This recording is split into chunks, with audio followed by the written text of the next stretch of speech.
Buckle up. It's the Insurance Dudes Podcast. Well, hello, Mr. Jason.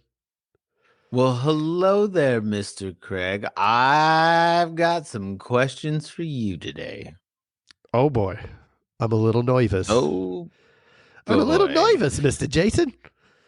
So, Craig, I want to get a little bit, we've heard bits and pieces of your background and how you came into the insurance industry. Yeah. I want to know, let's do a little deep dive, what has gotten you to where you are today. Okay. And so take me back, Mr. Craig. Who was your first concert? Who was my first concert? My first concert was Oingo Boingo. With Danny Elfman. That's a Danny good Elfman. one. Yeah. My very first one. I love it. Oingo Boingo. So take me back from Dead Man's Party to today. It was Dead Man's Party, actually. That was the tour. Oh, was it? Was that 1943? Yes. So what did you do out of high school? Well, we're going that far back. Yeah, just out of high school, quickly I moved to Tucson. Throughout each decade. I moved to Tucson. Okay. And went to University of Arizona. And I was on the 6-year plan. Ooh. So, yeah, shifted gears a couple times and then continued on. After I finished, I still was kind of struggling with what do I do? You know, it was really hard to figure out a purpose. My 20s were kind of rudderless. I did different sales jobs. I got a job at a dealership, sold cars, and that was a struggle, but I learned how to sell. There was decent training, and I learned who Zig Ziglar was, and all the sales grades, all the different folks, and went from there. Actually did that for a while. It was tough, 6 days a week, and just it's a grind. But I did learn about sales and the whole idea of you just need to talk to as many people as possible. You can't listen to the older dudes that are trying to tell you, oh, that's a good one or that's a bad one. All this pre-qualifying. Sort of like what our producers will do, right? If we don't help coach them to get through that, like you kind of pick which ones are the good ones and which ones are the bad ones, so then you're not consistent. And I think at the beginning, what I learned was, and you could match this to what we're doing. At first, like my first day, I remember I'd talk to somebody and I would hand them the pamphlet, and then I'd go, oh, that was a good one, and I'd let them leave. And then if I followed up, they'd say, oh yeah, I bought a car down at the Toyota dealership. So everybody that I handed the thing to ended up being sold by somebody else. So well, you sold it and then let the other person collect the money. Exactly. I realized that I was the one that created the rapport, and then somebody else ended up closing it because it didn't matter which car. If they were going to multiple dealerships, they didn't know what they wanted. All you had to do was help them find something that would fit their need, and then close them. And once I understood that, then sales became kind of fun. I got a few trophies and stuff. I don't even know if I have those anymore, but why'd you leave? It just was a grind, and another opportunity came that was better. It was driving around. Which one? I was in charge of all the Walgreens in Tucson for their booze department. So I'd sell the booze. Yeah. So that was interesting next type, learning a different business. And from there, ended up, I went back to school after that, got an MBA. And after that, I went to Merrill Lynch, was financial services for a while. And that was a whole different kind of sale. So from that side of it, it was totally different than where we are now, in that there was a very, very limited pool of people that actually qualified to be a client.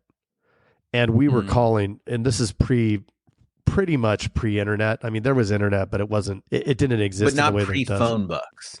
No, there were phone books, and we actually did. So they'd print out leads. We would work leads like on paper, and at some point they got a management system in there, but we didn't know how to use it really. So it was really just dialing. Like we dialed, tons of dials ourselves. That scene in Zoolander where they're banging on the computers. Yeah. Like that. Yeah. Okay. No. So there was a lot of that. And at a certain point, like that was a grind too. It was fun because you'd find the needle in the haystack, you get an appointment. And then when you close somebody, it paid well enough where, one sale, a week or a couple sales a week resulted in decent income versus, here where you need so rapidly. And from that, I met somebody who, knew people that, introduced me to the carrier world that we know, and ended up purchasing an agency. Looked like a good opportunity. The challenge coming in was, up until then, I had been lone wolf, right? And so my mentality was on the sales focus and doing, and not on building out the team and creating processes and doing all these things that we now do. And so it was challenging. And managing people, I was still pretty young, so I couldn't, it was tough to get the sea legs in on that, on, being the guy in charge, because I'd been always reporting to somebody.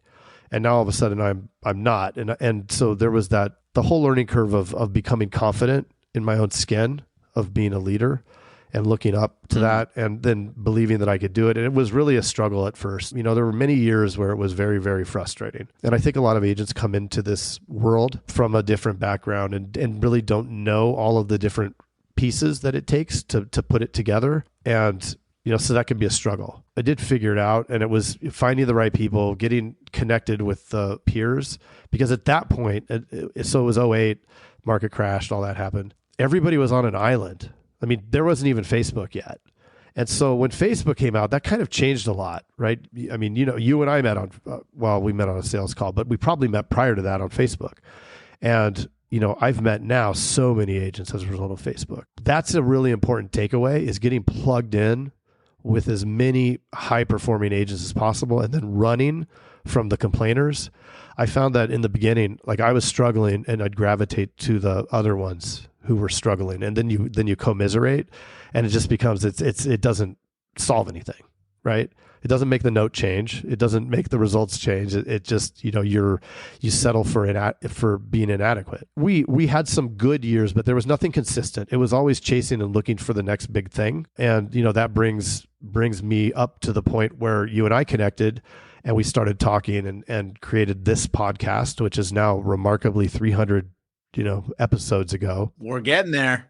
Yeah. This is the road to it. Yeah. This is, so anybody that's listening that hasn't listened to the beginning, I encourage you to listen to some of those, and you can laugh at us, because it was, we didn't know what we were doing in that point. But I think over the career and now being in old age, right, and still, definitely still don't.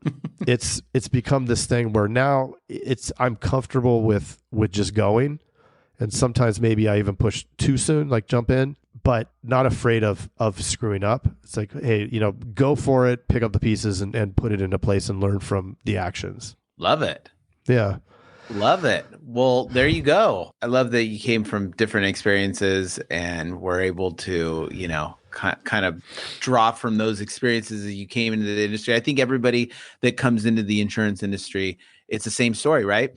Now, whether or not, I don't care what background you come from, when you come into the insurance industry, that you have some qualities and some experiences that you're going to thrive in with the agency. But the agency is so complex that there's going to be some parts that you're clueless on.